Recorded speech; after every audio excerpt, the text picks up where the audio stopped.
오늘 주시는 말씀 시편 51편 말씀입니다. 제가 한 절 읽고 여러분이 한 절 읽고 우리 교독합니다. 다윗의 시, 인도자를 따라 부르는 노래. 다윗이 밧세바와 동침한 후 선지자 나단이 그에게 왔을 때, 하나님이여 주의 인자를 따라 내게 은혜를 베푸시며 주의 많은 긍휼을 따라 내 죄악을 지워주소서.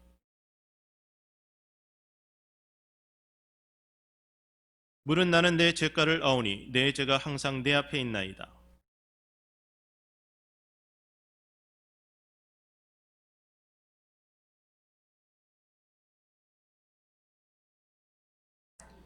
내가 죄악 중에서 출생하였으며 어머니가 죄 중에서 나를 잉태하였나이다.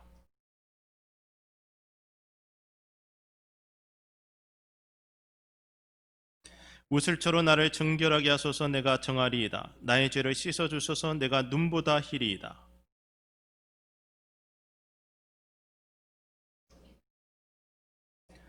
주의 얼굴을 내 죄에서 돌이키시고 내 모든 죄악을 지워주소서.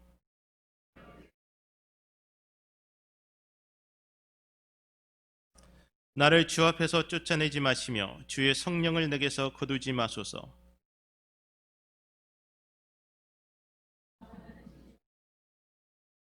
그리하면 내가 범죄자에게 주의 도를 가르치리니 죄인들이 주께 돌아오리이다.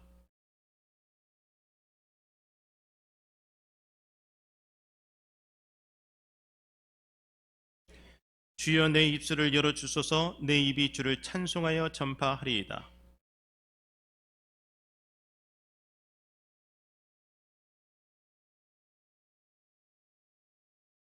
하나님께서 구하시는 제사는 상한 심령이라. 하나님이여 상하고 통회하는 마음을 주께서 멸시하지 아니하시리이다.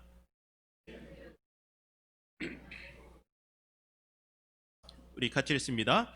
그때에 주께서 의로운 제사와 번제와 온전한 번제를 기뻐하시리니 그때에 그들이 수소를 주의 제단에 드리리이다. 아멘. 우리 에스겔서 말씀도 같이 읽습니다. 36장 25절에서 27절 한 목소리로 읽겠습니다. 맑은 물을 너희에게 뿌려서 너희로 정결하게 하되 곧 너희 모든 더러운 것에서와 모든 우상 숭배에서 너희를 정결하게 할 것이며 또 새 영을 너희 속에 두고 새 마음을 너희에게 주되 너희 육신에서 굳은 마음을 제거하고 부드러운 마음을 줄 것이며 또 내 영을 너희 속에 두어 너희로 내 율례를 행하게 하리니 너희가 내 규례를 지켜 행할지라. 아멘. 지난주 우리가 우리의 판단을 내려놓고 하나님의 판단을 온전히 받아들이게 될 때 어떤 상황 속에서도 감사로 예배드릴 수 있는 존재라는 사실을 배웠습니다. 인간은 하나님의 형상으로 창조된 영적인 존재입니다. 다른 피조물들과 좀 다른 부분이 있죠. 굉장히 다른 부분이 있죠. 그러니까 하나님의 형상으로 창조되었다는 이 말은요, 우리가 하나님을 닮게 만들어졌다는 의미입니다. 영이신 하나님처럼 사람도 영적인 존재로 창조되어졌습니다. 그래서 다른 피조물에게 없는 것이 있는데 양심이나 직관, 종교성 같은 특징들이 우리에게 있습니다. 그러니까 타락 이후에도 우리에겐 여전히 살아있는 양심이 있습니다. 이것이 하나님 보시기에 심히 좋았던 처음의 흔적입니다. 그러니까 죄책감을 느끼거나 선한 삶을 추구하는 모습, 영혼을 사모하고 절대자를 예배하는 모습 속에서 우리가 하나님의 형상대로 지음받은 존재라는 사실을 확인할 수가 있습니다. 그러니까 아담과 하와가 그들에게 주어진 자유의지를 따라서 하나님을 거역했어요. 그리고 선악과를 먹었습니다. 그래서 하나님의 형상을 따라 지음받은 그들이 처음에 그 아름다움을 스스로 훼손하게 됩니다. 그리고 그 훼손된 하나님의 형상은 그들의 후손인 우리에게까지 계속해서 전가되어져 왔습니다. 이것을 우리가 원죄라고 합니다. 오늘날 우리는 여전히 하나님의 형상을 지니고 있음에도 불구하고 우리 속에는 하나님을 거역하는 원죄와 그리고 인간적인 욕망들이 계속해서 살아 있습니다. 그래서 하나님과 분리됨으로 인해 생겨난 죄의 상처와 약점들도 여전히 우리에게 있는 게 사실입니다. 그래서 우리는 늘 죄의 영향을 받으며 살아갈 수밖에 없는 연약한 존재임을 고백하게 됩니다. 감사한 것은요, 하나님께서 이런 우리들의 죄를 순전하신 하나님의 아들 예수 그리스도께 전가하시고 그분을 십자가에 죽게 하심으로 우리에게 새 사람으로 살아갈 수 있는 은혜를 허락해 주셨다는 겁니다. 고린도후서 5장 17절 말씀 보겠습니다. 우리 읽읍시다. 그런즉 누구든지 그리스도 안에 있으면 새로운 피조물이라. 이전 것은 지나갔으니 보라 새 것이 되었도다. 이 누구든지입니다. 누구든지 그리스도 예수 안에 있으면 새로운 피조물입니다. 이전 것은 지나갔어요. 그러니까 새 것이 된 겁니다. 새 사람이 되었다고 하는데, 그런데 이것은 어디까지나 우리의 신분이 바뀌었다는 것을 의미하지 우리가 완전히 거룩한 존재가 되었다는 것은 아닙니다. 그러니까 처음 창조하셨던, 보시기에 좋았던 그 모습은 우리가 죽을 때까지 하나님 앞에서 이루어 가야 될 것인데, 이것이 혼의 구원, 우리가 신의 성품으로 성장해가는 과정입니다. 잠시 후에 알아보겠지만요, 우리는 영과 혼과 육으로 되어 있는 존재들입니다. 그래서 영의 구원이 있고 혼의 구원이 있고 육의 구원이 있습니다. 영의 구원은 이미 이루어진 거예요. 예수님을 믿는 순간 우리가 하나님의 자녀라는 신분을 갖게 된 것이 영의 구원입니다. 혼의 구원은 우리가 하나님의 성품으로 날마다 자라가는 과정이 있기 때문에 죽을 때까지 우리가 이루어가야 될 구원이에요. 그래서 현재 진행형으로 이루어지는 구원이 혼의 구원입니다. 마지막으로 육의 구원은 우리가 죽어서 부활체로 새롭게 부활하게 될 때, 그것이 우리가 앞으로 우리가 결국 미래에 이루게 될 구원입니다. 그래서 우리가 죽을 때까지 추구해야 될 것이 있는데, 그것이 혼의 구원이에요. 우리의 자아가 하나님의 성품을 닮아가는 것인데, 그러기 위해서는 우리의 판단의 기준이 바뀌어야 되고 삶의 방법도 바뀌어야만 합니다. 자, 우리가 영과 혼과 육을 가진 존재다. 자, 우리 성경을 볼까요? 데살로니가전서 5장 23절. 자, 영어로 읽어보겠습니다. 안 하고 한국어로 읽어보겠습니다. 자, 읽어봅시다. 평강의 하나님이 친히 너희를 온전히 거룩하게 하시고 너희의 온 영과 혼과 몸이 우리 주 예수 그리스도께서 강림하실 때 흠없게 보존되기를 원하노라. 자, 영어 성경에서는요, Spirit, Soul, Body. 그래서 영, 혼, 육 그렇게 구분했고요. 그리스어도요, 영과 혼과 육을 구분했어요. 그래서 푸니마, 푸시케, 소마. 히브리어도 루하우, 네페시, 바살. 이렇게 영과 혼과 육을 구분합니다. 이것을 명확하게 구분해서 우리가 우리 자신을 딱 분리해서 설명하기는 참 어려워요. 그런데 영적인 것과 혼적인 것, 영혼을 우리가 이게 구분하지 않고 그냥 쓰게 되면은 우리가 하나님의 이 신비한 비밀들을 풀어내기가 어려워집니다. 혼이란 것은 우리의 마음, 우리의 자아, 느끼고 생각하고 결정하고 추진하는 중심입니다. 그러니까 어떤 사람의 성품이나 그 사람의 사람담을 이야기할 때 그것이 그 사람의 혼이 가진 색깔입니다. 그래서 여러분이 야, 이영래란 사람은 그런 사람이야 라고 얘기할 때 그게 제 혼의 색깔이에요. 그러니까 이에 반해서 영은 잘 드러나지 않습니다. 우리 속에 숨겨진 사람인데요, 흔히들 이 영에는 특별히 세 가지의 기능이 있다라고 이야기합니다. 그러니까 육감이라고 말하는 직관력 같은 것이 영의 기능이고요, 도덕적인 삶을 가능하게 만드는 양심도 영의 기능입니다. 근데 가장 중요한 기능이 무엇이냐면 영이신 하나님과 교제할 수 있는 능력이 바로 우리 영에 있습니다. 이것이 하나님을 닮은 인간의 모습이에요.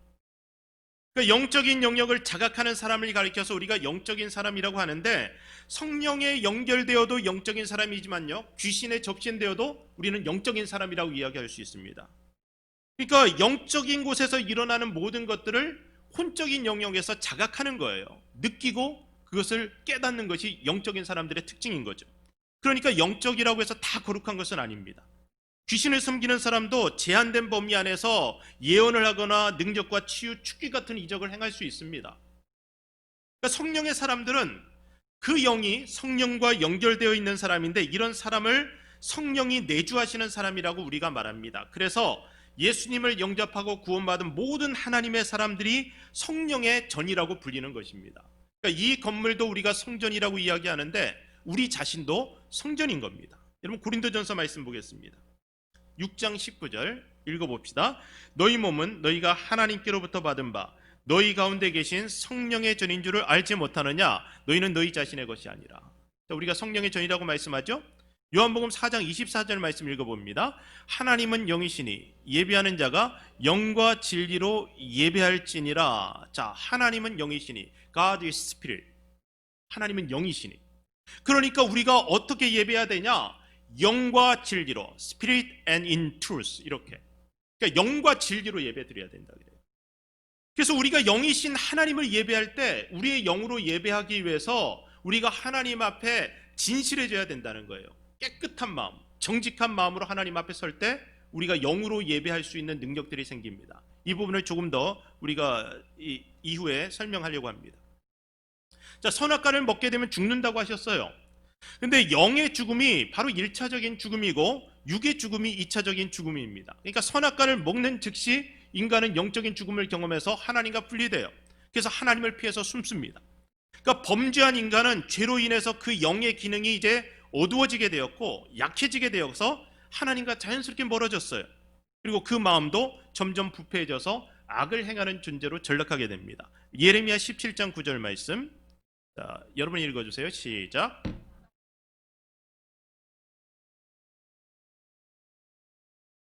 자, 마음이 부패해졌다. 마음이 부패해졌다.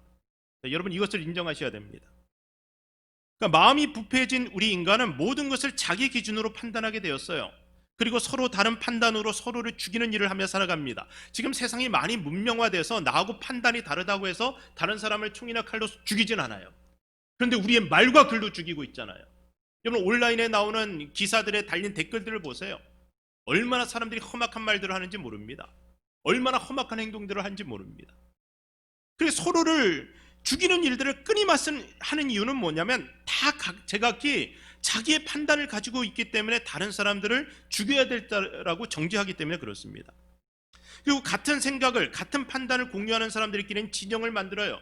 그리고 다른 판단을 가진 진영들을 공격하게 됩니다. 그게 당파가 형성되고 그리고 서로 이제 패거리가 형성되는 거죠. 이것이 지성인들이라고 하는 우리들이 하는 행동이에요. 많이 문명화되었어요. 근데 지성인들을요, 지랄 같은 성질의 인간이라고 하더라고요. 그러니까 아무리 사람들이 똑똑해지고 문명화되더라도 사람들의 성향은 그렇게 거룩하지 않습니다. 여러분 세상의 판단 기준을 보세요. 100번을 잘해도 한 번 잘못하면 나쁜 놈이 돼요. 그것이 세상이 판단하는 기준입니다. 평균 몇 점이다라는 식으로 사람들의 평가하지 않습니다. 대부분의 사람에게 훌륭하다 칭찬받는 사람이어도요, 나에게 잘못하면 나쁜 놈이에요. 그러니까 모든 사람에게 칭찬받는 삶을 꿈꾸는 것, 이게 얼마나 어리석은 일인지 모릅니다. 우리는 누구에게 인정받을지를 선택하고 살아가야 되는데 저는 단언코 제 자신이 하나님께 인정받는 사람이 되기를 소원합니다. 여러분들에게 인정받고 싶어요. 다른 세상 사람들에게도 인정받고 싶어요.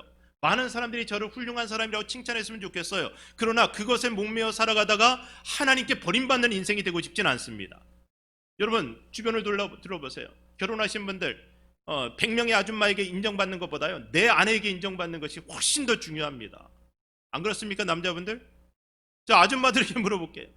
100명의 이 이웃집 아저씨들한테 인정받는 것보다 내 남편에게 인정받는 것이 여러분에게 가장 중요한 것이라고 저는 믿습니다. 아멘입니까? 별로예요, 별로? 그래야지 훌륭한 남편, 그래야지 훌륭한 아내예요. 피조물인 인간이 다른 인간들 수천 명에게 인정받는다고 하더라도 창조주 하나님께 인정받지 못하면 피조물로서의 인간은 실패한 겁니다. 남편으로서의 내가 성공하기 위해선 내 아내에게 인정받아야 되고요. 그리고 아내로서의 내가 성공하기 위해선 내 남편에게 인정받아야 되는 것처럼 피조물인 우리는 창조주인 하나님께 인정받아야 됩니다. 자, 하나님께 인정받기를 원한다. 그렇다면 그분이 우리를 판단하는 기준을 알아야 됩니다. 어떤 기준으로 하나님이 우리를 판단하실까? 사도행전 13장 21절 22절. 자, 같이 읽어봅시다. 시작. 그 후에 그들이 왕을 구하거늘 하나님이 베냐민 집파 사람 기스의 아들 사울을 40년간 주셨다가 패하시고 다윗을 왕으로 세우시고 증언하여 이르시되 내가 이새의 아들 다윗을 만나니 내 마음에 맞는 사람이라 내 뜻을 다 이루리라 하시더니. 자, 하나님이 이새의 아들 다윗을 만났는데 내 마음에 맞는 사람이다. 내가 이 사람을 통해서 내 뜻을 다 이루어야겠다. 그렇게 하셨어요. 하나님 마음에 맞는 사람. 하나님이 무엇을 보고 다윗을 하나님 마음에 맞는 사람이라고 하셨을까? 여러분 생각해 보세요. 다윗의 손에 죽임을 당한 적군들, 다윗으로 인해서 상처를 입은 그의 가족들. 여러분 다윗은 좋은 남편 아니었어요? 다윗은 좋은 아버지 아니었어요? 아마 좋은 아들도 아니었지 않았을까? 그리고 형제들도 무시했던 거 보면 좋은 동생도 아니었을지 모르겠다는 생각이 들어요. 그러니까 수많은 다윗을 둘러싼 수많은 사람들에게 다윗이 그렇게 다 인정받은 건 아닙니다. 그리고 예전에는 인정받았는데 지금은 인정받지 못하는 사람일 수도 있고요. 지금은 인정받는데 앞으로 인정받지 못하는 사람이 될 수도 있어요. 이것이 세상 사람들과의 관계 속에서 일어나는 비일비재한 일입니다. 세상은 세상 나름대로 우리를 판단하고 그래서 세상의 판단 기준을 가지고 우리를 정죄할 수 있습니다. 우리가 다른 이들에게 그러는 것처럼 세상도 똑같이 우리에게 그런다는 거예요. 그래서 세상에서 죄를 지으면, 다른 이들에게 잘못을 저지르면 나름대로의 대가를 우리는 세상에서 치르고 살아가야 돼요. 다윗도 자기 죄에 대한 대가를 치르는데요, 하나님의 뜻을 행함으로 세상으로부터 그가 정죄를 받고 판단을 받는 건 괜찮았어요. 그런데 그가 하나님의 뜻을 거역하고 악한 짓도 꽤 했습니다. 그래서 누군가에게는 정말 나쁜 놈으로 남게 되는데, 하나님 보실 때도 악한 모습으로 하나님께 나쁜 놈이라는 소리를 들을 수 있는 일들을 다윗은 행했어요. 그런데 하나님은 그의 인생의 여러 일들에 대해서 하나하나 다 점수를 매겨서 총점을 매겨갖고, 야 다윗 너는 내 마음에 합한 사람이다, 이렇게 하시지 않았습니다. 그렇게 우리를 판단하시는 분이 하나님이 아니라는 거예요. 하나님의 심판대에서 하나님은 하나님의 기준을 가지고 우리들을 판단하시는데, 우리가 613가지의 율법을 다 지켰으면 우리를 의롭다고 하실 것이고요, 하나라도 어겼으면 우리를 죄인이라고 정죄하실 것입니다. 그런데 다만 그 모든 죄가 예수 그리스도의 보혈로 씻겨졌다면 하나님은 어떤 죄인이든지 의롭다 인정하시게 되는데, 이것이 하나님의 판단 기준이라는 거예요. 여러분, 다윗은 간음했어요. 그리고 다윗은 살인을 저질렀어요. 너무나 악한 죄를 저질렀어요. 그런데 하나님은 그 죄를 가지고 그의 모든 공들을 하나하나 지워가시면서, 너는 이건 이전에 100점이었는데 지금 너는 97점짜리 악을 행했으니까 너는 이제 3점밖에 안 되라고 하시지 않았다는 거예요. 자, 하나님의 판단 기준을 보세요. 로마서 4장 6절에서 8절 말씀. 네, 읽어보겠습니다. 일한 것이 없이 하나님께 의로 여기심을 받는 사람의 복에 대하여 다윗이 말한 바, 불법이 사함을 받고 죄가 가리워짐을 받는 사람들은 복이 있고 주께서 그 죄를 인정하지 아니하실 사람은 복이 있도다 한과 같으니라. 자, 여러분, 사람에게 인정받으려면 잘 속이면 돼요. 그리고 열심히 뭔가를 하면 돼요. 자기를 잘 커버하면 돼요. 그런데 하나님은 일하지 않은 사람들, 그렇게 세상에서 선을 행하지 않은 사람들, 특별히 뭔가 잘하지 않은 사람들에 대해서 그 죄를 가리우시고 그를 의롭다고 인정하시는 분이 우리 하나님이란 거예요. 이게 너무 말도 안 되지 않습니까? 근데 여러분, 하나님은요, 우리가 세상 사람들에게 속이는 방식으로 하나님을 속여서 의롭다고 인정함을 받을 수 있는 그런 대상이 아니라는 겁니다. 예레미야 17장 보세요. 9절에서 10절 읽어보겠습니다. 만물보다 거짓되고 심히 부패한 것은 마음이라 누가 능히 이를 알리오마는, 나 여호와는 심장을 살피며 폐부를 시험하고 각각 그의 행위와 그의 행실대로 보응하나니. 자, 세상 사람들은 모른다는 거예요, 우리 마음을. 여러분, 제가 얼마나 나쁜 사람인지 여러분 모르시죠? 모르시기를 바랍니다. 앞으로도 계속 모르시길 바랍니다. 여러분이 얼마나 나쁜 생각을 가지고 있고, 여러분이 혼자 있을 때 얼마나 악한 일들을 하는지 아무도 몰라요. 사람들은 잘 몰라요. 그런데 하나님은 다 아신다는 거예요. 여러분, 세상의 성인군자들이 정말 완벽해서 칭찬을 받는 것일까? 여러분, 누구나 빛이 있으면 그림자가 있기 마련입니다. 사람들의 인생은 다 명암이 있어요. 근데 사람들에게 그 그림자가 드러나지 않았다고 해도 하나님께는 다 드러나는 거예요. 감사한 것은 다 드러났음에도 불구하고 예수님이 그런 죄인들의 죄를 대신해서 십자가에 달려 죽어주셨다는 겁니다. 주님은 우리가 죄인 되었을 때, 아직 죄인 되었을 때 우리를 위해서 대신 죽어주신 겁니다. 그러니까 내 자신이 구제불능의 죄인임을 인정하는 사람은 이 예수님의 보혈을 의지해서 오늘도 하나님의 형상을 회복하는 새로운 인생을 시작할 수 있습니다. 히브리서 4장 15절 16절이에요. 자, 읽어보겠습니다. 우리에게 있는 대제사장은 우리의 연약함을 동정하지 못하실 이가 아니요 모든 일에 우리와 똑같이 시험을 받으신 이로되 죄는 없으시니라. 그러므로 우리는 긍휼하심을 받고 때를 따라 돕는 은혜를 얻기 위하여 은혜의 보좌 앞에 담대히 나아갈 것이니라. 예수님을 영접한 사람은 누구나 율법의 정죄가 아닌 십자가의 자비 아래 있습니다. 그래서 죄인임에도 불구하고 심판의 보좌가 아닌 은혜의 보좌 앞으로 담대히 나아갈 수 있는 자격을 가지게 된 겁니다. 율법을 지켜서 떳떳해질 때문이 아닙니다. 하나님의 자녀가 되었기 때문에, 그래서 우리가 은혜의 보좌 앞으로 나아갈 수 있는 담대함이 생긴 거예요. 일한 것이 없이 오직 은혜로, 오직 믿음으로 의롭다고 인정함을 받게 된 겁니다. 그래서 구원받은 이후 우리의 거룩한 삶도 바로 이 은혜의 보좌 앞에서 하나님을 만날 때 주어지는 능력이에요. 내가 노력하고 수고한다고 해서 거룩해지는 것이 아니라는 겁니다. 죽기까지 늘 넘어지고 실패하는 연약함이 우리에게 있어요. 그럼에도 불구하고 하나님의 은혜는 언제나 어떤 상황 속에서 우리에게 다시 일어나서 다시 거룩한 삶을 추구할 수 있는 힘을 줍니다. 여러분, 다 용서받았으니까 내가 막 살아도 된다, 그런 이 말도 안 되는 말을 하는 사람들이 있어요. 그래서 기독교인들은 너무 무책임하다, 죄 짓고 나서 하나님이 용서해 줬으니까 난 이제 떳떳하다, 이렇게 말한다. 여러분, 근데 기독교의 죄 용서는 그런 것이 아닙니다. 하나님이 우리를 용서했음에도 불구하고, 그럼에도 불구하고 내가 이 세상에서 저지른 모든 악행들에 대해서 누군가에게 상처를 줬다면 그 대가를 치러야 되고 그 수치심을 안고 살아가야 돼요. 그러나 나는 하나님의 은혜가 있는 사람이기 때문에, 하나님이 나를 용서하셨기 때문에 다시 이 수치심을 견뎌나가면서 하나님의 은혜 가운데 거룩한 삶을 추구할 수 있는 존재라는 거예요. 그래서 그 모든 형벌과 수치심을 견뎌내면서 죄값을 다 치를 수 있도록 하시는 것도 하나님의 은혜예요. 그래서 우리가 이 세상을 살아가는 동안에 나는 이제 끝났다, 여러분 그런 생각하지 마세요. 여러분, 그리고 세상을 살아가면서 여러분이 지은 그 죄에 대해서는요, 하나님은 용서하셨기 때문에 여러분 다시 거룩하게 살아갈 수 있지만, 세상에서 여러분이 저지른 그 죄에 대해서는 여러분 나름대로 이 세상에서는 세상 판단의 기준에 따라서 대가를 또 치를 수밖에 없어요. 여러분, 불신자라고 해서 영의 기능이 완전히 마비된 것은 아닙니다. 모든 인간은 영적인 존재이기 때문에 직관력, 양심, 종교성 다 있습니다. 그런데 불신자의 양심은요, 신자의 양심과는 다르게 작동합니다. 그래서 불신자의 이 신자의 양심이 세상의 기준이 아닌 하나님의 판단 기준, 거룩한 말씀과 성령의 감동에 따라 찔림을 경험하는 데 반해서 세상 사람들은 전혀 다른 쪽에서 찔림을 경험합니다. 우리가 이 성령의 찔림을 예민하게 만드는 것이 성령의 사역이고요, 무디게 만드는 것이 사탄의 사역입니다. 그래서 온갖 거짓과 유혹으로 우리의 마음을 혼탁하게 만들고 오염된 양심으로 살아가게 만드는 것이 사탄의 일입니다. 그래서 마음이 혼탁해지게 되면요, 영의 기능 중 하나인 양심이 제대로 작동하지 않게 됩니다. 히브리서 10장 22절 읽어봅시다.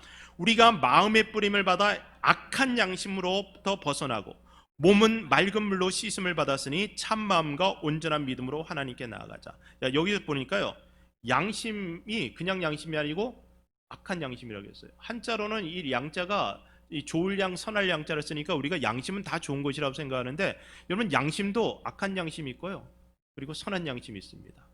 그래서 아예 그냥 이 심장에 털이 났다고 표현하잖아요. 양심이 이 묻어 있는 그런 사람들이 있습니다. 우리 양심의 주인은 하나님이신데 우리의 양심을 하나님이 주관하지 않도록 세상은, 사탄은 끊임없이 우리의 양심을 혼탁하게 만드는 일을 합니다.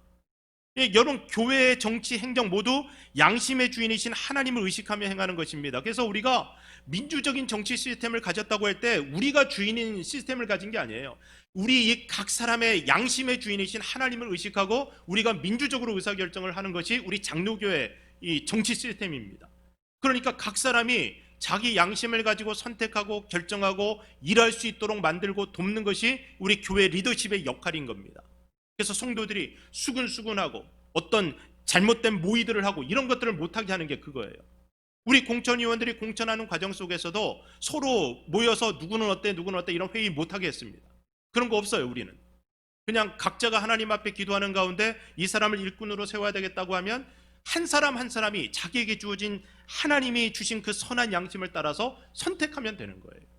그것이 하나님이 우리를 이끌어 가시는 방식이고 우리 양심을 통해서 하나님의 일을 하시는 방식입니다. 시편 51편은요, 다윗이 밧세바와 동침하고 그리고 우리아를 죽이는 악한 죄를 저지르고 나서 선지자 나단으로부터 질책을 받고 그 양심의 찔림을 따라 회개하면서 기록한 겁니다. 여러분, 왜 그가 밧세바와 동침했을까요? 왜 그가 밧세바의 남편 우리아를 죽였을까? 어떤 분이 그러더라고요. 밧세바가 꼬셨다고. 근데 세상은요, 꼬시는 사람들이 다 있어요. 그리고 다윗처럼 권력을 가지고 왕이 되고 모든 것을 마음대로 할 수 있는 그런 위치에 서게 되면 훨씬 더 많은 유혹에 직면하게 됩니다. 이 밧세바가 이 베스바 그런 거예요. 목욕하는 거 봐, 베스바 그런 의미랍니다. 그러니까 목욕하는 여자가 보였다고 해도, 여러분 다윗과 같은 권력을 가지지 않은 사람은 유혹을 받을 수가 없어요. 근데 권력자니까 유혹을 받아요. 많은 사람들이 이 인생의 정점에 올라가서 유혹에 빠지고 무너지는 것을 보게 됩니다. 차라리 그 자리에 올라가지 않았다면 그런 유혹을 받지 않았을 사람도, 그 자리에 있기 때문에 유혹받고 무너지는 경우가 많아요. 그가 그의 인생 성공 정점에서 왜 그가 무너졌을까? 그가 그에게 복을 주신 하나님을 잊어버렸기 때문이 아닐까? 축복이 하나님 손에 있을 때는요, 우리가 하나님을 바라보면서 그 축복 달라고 기도해요. 그런데 그 축복이 내 손에 떨어지고 나면은 하나님의 존재가 불편해져요. 왜냐하면 이 축복 내 마음대로 쓰고 싶거든요.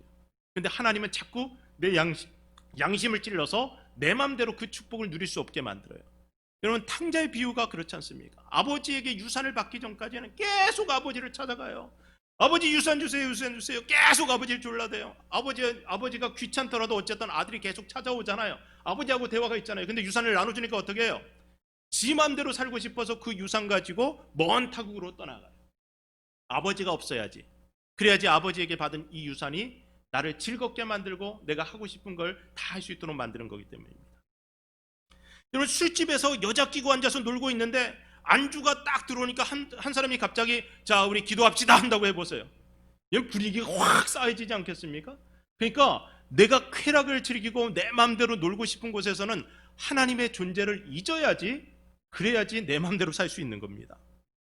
다윗은 그렇게 그가 받은 축복을 즐기고 싶어서 그 마음에 하나님 두기를 싫어했습니다. 결국 그것이 구원받은 그의 양심을 무디게 만들기 시작합니다. 그리고 그 틈을 타서 사탄의 유혹이 들어왔습니다. 그는 그가 자신에게 주어진 이 거룩한 양심을 지키는데 실패한 겁니다. 우리가 고집을 피울 때 흔히 쓰는 말로요, 내 맘이야 라고 말하는 경우가 있습니다. 내 맘이야, 내 맘이야, 내 맘대로 할 거야. 그런데 정말 그게 여러분 마음이 맞을까요? 내 마음이라고는 하는데 실제 내가 내 마음을 스스로 통제하기 어려운 경우가 얼마나 많습니까? 여러분, 우리가 우리의 생각과 감정이 전부 내 것이라고 착각하는데 여러분, 그렇지 않아요. 사탄은 끊임없이 우리의 생각에 자기의 이 판단을 집어넣습니다. 그러니까 우리의 감정까지도 사탄은 계속해서 다양한 방법으로 휘두르고 있다는 사실을 우리가 기억해야 돼요. 그러니까 내가 왜 이러는지 모르겠다 이런 생각 한 번이라도 해보신 분들은 이 말이 이해가 가실 겁니다. 내가 왜 이랬을까? 내가 왜 이러는지 몰라. 여러분 마음이 여러분 것이 아니에요. 여러분은 계속 휘둘립니다. 잘못된 정보에 쏟기도 하고요. 그리고 다른 사람들이 끊임없이 주입하는 것들에 의해서 여러분이 행동하기도 합니다. 여러분이 온라인에서 무엇인가를 구입할 때 여러분 구글이나 아마존이나 끊임없이 여러분이 한번 무엇인가를 보기 시작하면요, 여러분의 페이스북이나 여러분의 구글링 할 때 여러분이 뭔가를 온라인에서 활동할 때 계속해서 그 광고들이 떠요. 거기에 관계된 광고들이 계속 뜨는 겁니다. 의자를 한번 관심을 갖고 검색했으면 계속해서 의자에 대한 광고들이 떠요. 그거 보다 보면 아, 이거 괜찮겠구나. 그리고 다른 사람들의 평가, 그 레이팅을 보면서 여러분이 선택을 합니다. 그러니까 여러분이 나름대로 판단하고 결정한다고 했지만 누군가가 여러분의 마음에 계속해서 무엇인가 인풋을 넣는 거예요. 왜 그렇게 비싼 광고비를 내고 이 사람들이 광고를 하겠습니까? 우리의 생각들을 누군가가 조종하고 싶어 하는 겁니다. 곧 후회할 걸 알면서도 툭하면 화를 내는 분노의 마음, 그러면 안 된다는 걸 알면서도 반복해서 죄를 짓는 포로되어 있는 마음, 어떻게든 웃어보고 싶지만 상처받을 때마다 우울증에 시달리는 연약한 마음, 순종해야 한다고 생각하는데도 늘 삐딱하게 반응하는 굳은 마음, 죄악으로 인해 하나님을 예배할 수 없는 더러운 마음. 여러분, 이것이 정말 여러분이 마음대로 살 수 있다고 말할 수 있을까요? 하나님을 예배할 수 있는 깨끗한 마음을 달라고 오늘 우리가 하나님 앞에 기도해야 될 이유가 여기 있습니다. 이 시편 51편은요, 다윗이 그렇게 이미 더러워진 자신의 마음으로 인해 고통받으면서 하나님 앞에 하나님, 나는 깨끗하게 살고 싶습니다라고 기도한 내용이에요. 시편 51편 7절에서 12절. 자, 여러분이 읽어주실까요? 시작.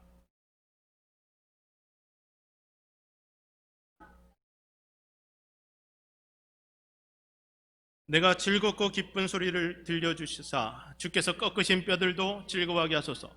주의 얼굴을 내 죄에서 돌이키시고 내 모든 죄악을 지워주소서. 하나님이여, 내 속에 정한 마음을 창조하시고 내 안에 정직한 영을 새롭게 하소서. 나를 주 앞에서 쫓아내지 마시며 주의 성령을 내게서 거두지 마소서. 주의 구원의 즐거움을 내게 회복시켜 주시고 자원하는 심령을 주사 나를 붙드소서. 여러분, 다윗의 고백은요, 마음 지키는 데 실패한 우리 모두의 고백이기도 합니다. 제가 대학 시절에 이 시편 말씀을 읽고 나서 하나님 앞에 통곡하고 기도하다가 성경책을 딱 폈는데 그때 하나님이 주셨던 말씀이 있습니다.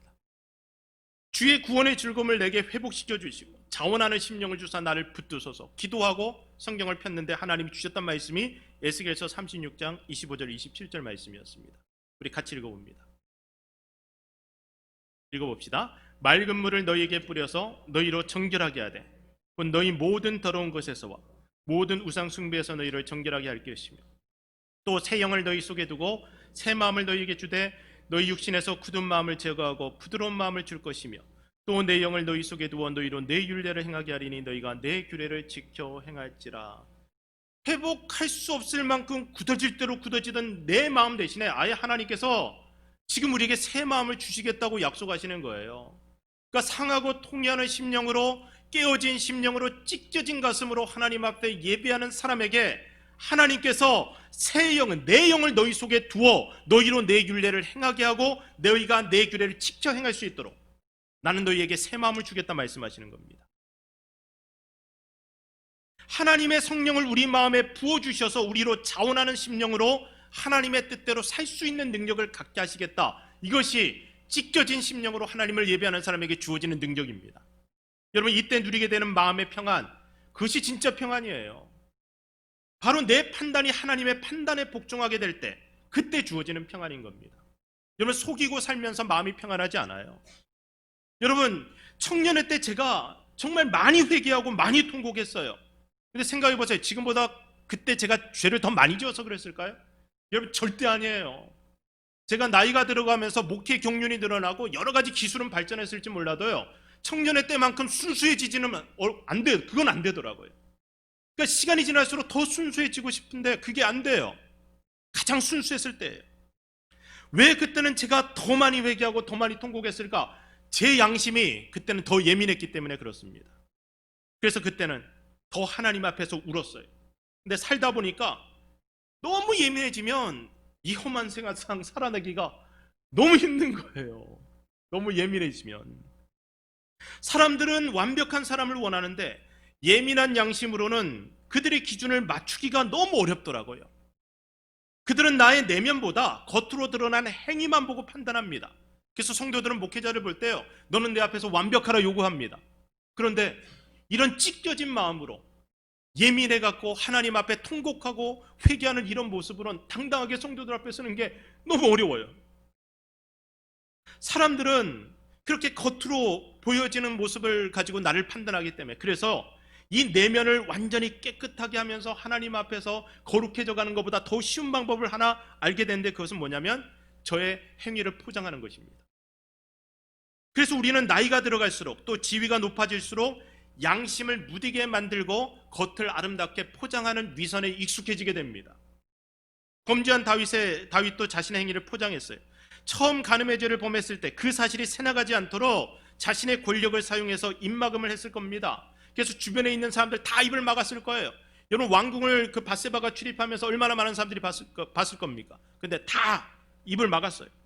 그런데 밧세바가 임신해버렸습니다. 그 사실을 알려오니까 이걸 숨기기 위해서 그녀의 남편 우리야를 아내에게, 휴가를 줘서 아내에게 보냈는데, 이 우리야가 또 얼마나 충성스러운지, 전장에 나가 있는 자기의 동료 부하들을 생각하면 자기 혼자 집에 가서 편히 쉴 수 없다. 그래서 따로 자요. 그러니까 다윗이 자기의 범죄를 숨겨야 되는데 숨길 수가 없게 됐어요. 그래서 어떻게 했냐면 그 우리야를 전쟁터 아주 가장 위험한 곳에 보내서 죽도록 만들었습니다. 그것을 자기의 또 다른 충신 요압 장군에게 시켰어요. 그의 범죄를 주변 사람들이 알아요. 그럼에도 불구하고 그의 권력은 그의 그 범죄를 숨길 수 있을 만큼 충분한 힘을 가지고 있었습니다. 그래서 그는 숨겼어요. 완벽하게 커버했습니다. 사람들에게 여전히 그는 왕으로서 군림할 수 있었고, 사람들에게 그 용맹한 하나님의 사람이라는 인정을 받을 수 있었어요. 하나님 앞에 제사 드릴 때는 맨 앞에 나가서 거룩한 왕복을 입고 그는 거룩하게 하나님을 예배하는 모습을 사람들에게 보여주었습니다. 그러면 사람들은 우리 왕은 위대하셔, 우리 왕은 정말 하나님이 사랑하는 사람이야, 사람들은 그렇게 인정을 해요. 이것이 그렇게 얻어낸 그의 이미지가 그 당시 영웅 다윗이었고, 그의 양심은 계속해서 점점 무뎌져 갔지만 그럼에도 불구하고 그는 완벽하게 살아낼 수가 있었습니다. 위선자는요, 다른 이들을 정죄하고 자신의 허물을 철저하게 가리는 사람입니다. 양심이 살아있는 사람들은 수치심을 못 견디는데, 정죄의 일변도로 살아온 사람들은, 자기를 돌아보지 않는 사람들은 그 수치심을 너무나 잘 견뎌내고요, 더 적극적으로 사람들을 죽이면서 자기를 포장해내는데 익숙한 삶을 살아갑니다. 시간이 지나서 그것이 포장이 제대로 되지 않아서 사람들이 그가 이 훌륭한 사람이 아니라고 하더라도 자기 패거리들한테만 이제 훌륭하다고 인정받으면 되는 거예요. 선한 양심을 가진 사람이든 악한 양심을 가진 사람이든 사람들이 원하는 것은 마음의 평안입니다. 사람들은 마음의 평안을 원해요. 그래서 종교를 찾기도 하고 요가를 하기도 하고요, 그리고 산행을 하기도 하고 낚시를 하기도 하고, 이 마음의 평안을 원해요, 우리는. 그런데 양심이 살아있는 사람들은 그 양심의 찔림을 해결하기 위해서 하나님의 은혜를 구하고 죄의 대가를 치르고 살아가지만, 양심이 죽은 사람들은 자신의 노력과 수고를 통해서 마음의 평안을 찾으려고 하는데 그것이 위선으로 발전하게 됩니다. 그래서 스스로를 의롭다고 적극적으로 더 큰 악을 행하면서 다른 사람들에게 협박하기도 하고, 그리고 변명하기도 하고 감추기도 합니다. 그러나 그렇게 사는 동안 우리들의 마음은 점점 더 부패해지고 망가지게 되어서 나중에는 아주 가식적이고 더러운 인간으로 전락하게 됩니다. 하나님이 주시는 마음의 평안을 받으며 살아야 우리의 성품이 하나님의 성품으로 발전하게 되는데, 그래서 우리의 삶이 세상을 하나님의 나라로 만드는 거룩한 삶이 되는데, 그런데 우리는 점점 위선으로 사는 것이 더 편한 그런 존재가 되었습니다. 여러분, 지금 세상에서 일어나는 많은 일들 보세요. 이거 정말 사람들에게 인정받고 칭찬받는 사람들이 그 어떤 어두운 면이 드러날 때 사람들이 평가하는 거 보세요. 어떤 사람들은 여전히 이 사람은 훌륭하다고 인정하지만 어떤 사람들은 죽일 사람이라고 얘기해요. 어떤 사람에게는 정말, 여러분, 바세바는 다윗하고 그래 같이 살았어요. 그리고 나중에 애 낳고 살았어요. 이 여자 진짜 나쁜 여자. 저 이 여자 나름대로 제 기준으로 판단할 때 별로 안 좋은 여자예요. 지 남편을 죽인 남자하고 같이 살면서 이 자식 낳고 잘 살았어요. 근데 죽은 우리아의 입장에서 다윗이라는 인물이 어떻게 하나님 마음에 합한 사람이 될 수 있겠어요? 하나님이 그 사람을 인정하는 것을 우리아가 어떤 마음으로 보겠습니까? 정말 말도 안 되잖아요. 그럼에도 불구하고 왜 그가 하나님 마음에 합한 사람이었을까? 그는 찢겨진 마음으로 하나님을 예배하고 다시 하나님이 주신 거룩한 성품을 사모하는 가운데 하나님 앞에서 수치심을 견뎌내고, 그리고 그가 할 수 있는 한 최대한 자신의 죄를 해결하면서 살아가기 위해 발버둥쳤던 사람이기 때문에, 그래서 하나님은 그를 마음에 들어 하셨습니다. 그리고 그를 통해서 하나님의 일을 이루어 가신 겁니다. 여러분, 우리가 하나님이 주시는 새 마음을 갖기 전에는 신의 성품에 참여할 수 있는 사람이 될 수가 없습니다. 이 새 마음 어떻게 받을 수 있을까? 영과 진리로 드리는 예배, 이것이 오늘 우리가 하나님 앞에 새 마음을 받는 방식입니다. 그러니까 정직해져야 돼요. 빛 가운데 서게 되면 다 드러납니다. 우리가 숨기려고 하면 안 돼요. 그러니까 아담과 하와가 범죄한 후에 하나님을 피해 숨었던 것처럼 하나님을 피해 숨으면 우린 거룩해질 수가 없습니다. 새 마음 받을 수가 없어요. 그런데 사람에게는 다 드러내면 또 안 됩니다. 사람들은 우리 속에 숨겨진 것들을 다 그걸 용납하지는 못해요. 그러니까 그렇게 하나님은 우리를 위해서, 범죄한 아담과 하와를 위해서 가죽옷을 지어 입히잖아요. 그들의 수치를 하나님이 가려주세요. 그런데 하나님 앞에서는 가려서는 안 된다는 거예요. 하나님 앞에서는 있는 그대로 나가야 됩니다. 그래서 우리가 드릴 예배가 뭐냐면 찢겨진 마음으로 드려야 되는 거예요. 있는 모습 그대로 하나님 앞에 나아가서 죽고 싶으면 죽고 싶다 말하고요, 아프면 아프다고 말하고, 그리고 너무 죄책감이 강하면 하나님 얼굴 보기가 너무 두렵습니다라고 말하는 거예요. 그러면 그 마음이 쏟아졌을 때 하나님은 쏟아진 우리의 더러운 마음에 예수 그리스도의 보혈을 뿌리셔서 우리의 상처와 죄악을 깨끗하게 씻어주셔서 새 마음 되어 살아가게 하시는 겁니다. 정직해지면 우리의 자아는 깨어질 수밖에 없습니다. 자아가 깨어지게 되면 그 속에 감추어진 영이 흘러나오고 바로 그 순간이 하나님 앞에 영으로 드리는 예배가 됩니다. 여러분, 열린 마음, 성령의 체험, 이런 모든 것들이요 찢겨진 마음으로 드려질 때 일어나는 현상들입니다. 그러니까 오늘 우리가 찢겨진 마음으로 하나님을 예배하기 위해서 우리는 최선의 모습으로 지금 이 자리에 나와 있는 거예요. 이런 팬데믹 상황 속에서도 우리가 이 성전에서 하나님을 예배합니다. 우리가 마음껏 찬양할 수 없는 상황 속에서도 우리는 굶주린 마음으로 마스크를 쓰고 그냥 웅얼거리면서 하나님을 찬양하지만, 그러나 우리의 찢겨진 마음으로 하나님을 예배하게 되면, 우리가 찢겨진 마음으로 하나님 앞에 엎드리게 되면 우리 속에 숨겨진 우리의 영이 흘러나와 하나님의 성령을 접촉하게 되는데, 이것이 바로 영적인 체험이 일어나는 순간이에요. 그 체험이 일어나는 순간 우리의 생각이 바뀌고 우리의 감정이 바뀌고 우리 마음속에 하나님 주신 평안이 밀려오기 시작합니다. 여러분, 시편 51편 17절을 우리 세 번역 성경으로 읽어보겠습니다. 읽읍시다. 하나님께서 원하시는 제물은 찢겨진 심령입니다. 오 하나님, 주님은 찢겨지고 짓밟힌 마음을 멸시하지 않으십니다. 세상은요, 찢겨지고 짓밟힌 마음을 멸시합니다. 그래서 세상에서는 우리는 가면을 써야 돼요. 한국에서 최근에 많은 사람들에게 인정받고 존경받던 한 분이 스스로 목숨을 끊었어요. 여러분, 그런데 그분에게도 숨겨진 상처들이 있을 거고 죄악들이 있을 겁니다. 드러내고 싶지 않은 것들이 있었을 거예요. 근데 드러나니까 어떻게 됩니까? 세상은요, 찢겨진 마음, 짓밟힌 마음을요, 용납하지 않습니다. 밟아버려요. 죽여버려요. 살아서 그 수치심 감당할 자신이 없어요. 그런데요, 정말 하나님의 사람들은 이런 상황 속에서 그 수치심을 견디고 세상에서 죗값을 치르면서 살아가는 사람들이 하나님의 사람들입니다. 하나님은 용서해 주시고 새 마음을 주셔서 네가 내 앞에서 다시 한번 거룩한 삶을 살기 위해서 발버둥치라고 요구하십니다. 이것이 우리 속에 있는 자, 내 생각, 내 감정, 내 의지 철저하게 깨어져야죠. 내 속에 숨겨진 속사람이 하나님의 영과 연결되고 나의 영이 흘러나오게 되는 겁니다. 여러분, 옥합이 깨어져서 그 속에 담긴 향유가 그 향기를 바람에 흘러나오듯이요, 우리가 내 판단을 내려놓게 되면 하나님만이 옳습니다라고 고백할 수 있게 되면 그때부터 우리의 영이 활동하기 시작합니다. 여러분, 발버둥쳐도 고쳐지지 않는 여러분 자신의 모습을 보고 절망하고 있다면 로마서 7장에 나타나는 사도 바울의 이 고백을 통해서 위로를 받았으면 좋겠습니다. 동일한 고백을 했어요. 가장 위대했던 사람, 우리가 이 사람처럼 훌륭한 신앙인 없다고 하는 이 사람의 고백을 들어보세요. 로마서 7장 24절. 자, 읽어봅시다. 오라, 나는 공고한 사람이로다. 이 사망의 몸에서 누가 나를 건져내랴. 우리 주 예수 그리스도로 말미암아 하나님께 감사리로다. 그런즉 내 자신이 마음으로는 하나님의 법을, 육신으로는 죄의 법을 섬겨요. 마음으로는 하나님의 법을 섬겨요. 거룩하게 살고 싶어요. 정말 하나님이 기뻐하시는 순전한 사람이 되고 싶어요. 그런데 육신으로는 죄의 법을 여전히 섬기고 살아가요. 오늘도 실패하고 무너졌어요. 자, 이런 나를 도대체 누가 건져낼 것인가? 누가 나를 건져내랴? 내가 스스로 구원할 수 없다는 말씀입니다. 로마서 8장 1, 2절 이어서 그가 고백합니다. 시작. 그러므로 이제 그리스도 예수 안에 있는 자에게는 결코 정죄함이 없나니 이는 그리스도 예수 안에 있는 생명의 성령의 법이 죄와 사망의 법에서 너를 해방하였습니다. 그리스도 예수 안에 있는 생명의 성령의 법이 죄와 사망의 법에서 너를 해방하였다.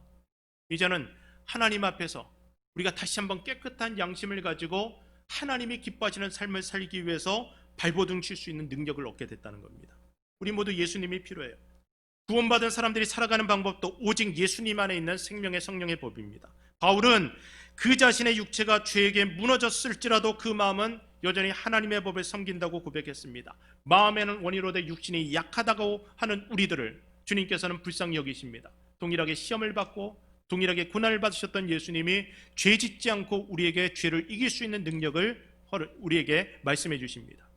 그리고 주님은 그렇게 무너진 우리들을 위해서 자신의 생명을 십자가에 내어주셨습니다. 그 십자가에서 뿌려주신 주님의 보혈이 우리 마음에 오늘 뿌려지게 되면 오늘 우리의 모든 죄가 깨끗하게 씻겨져서 우리로 죄를 미워하게 하고 주님의 율례와 규례를 기쁘게 행할 수 있는 능력을 갖도록 만듭니다. 이전에는 유혹이 되고 그것에 끌려갔지만 지금 이 예배 가운데 찢겨진 마음으로 하나님의 성령을 접촉한 여러분의 영이 이 세상 속에서 거룩하게 살 수 있는 능력을 갖게 만든다는 겁니다. 그래서 발버둥 쳐서 스스로를 포장하고 예쁘게 만들고 그리고 세상 사람들에게 인정받기 위해서 무엇인가를 하는 것이 아니라 오늘 이 예배 자리에서 찢겨진 마음으로 하나님을 예배하기만 하면 그러면 그런 삶을 살아갈 수 있는 능력을 하나님께서 주신다는 겁니다. 그래서 사랑하는 여러분, 오늘 더 예민한 양심으로 하나님을 섬기기를 결단했으면 좋겠습니다. 이것이 우리가 살아가는데 좀 더 어려운 방법이에요. 양심을 무디게 하면 사는 게 쉬워요.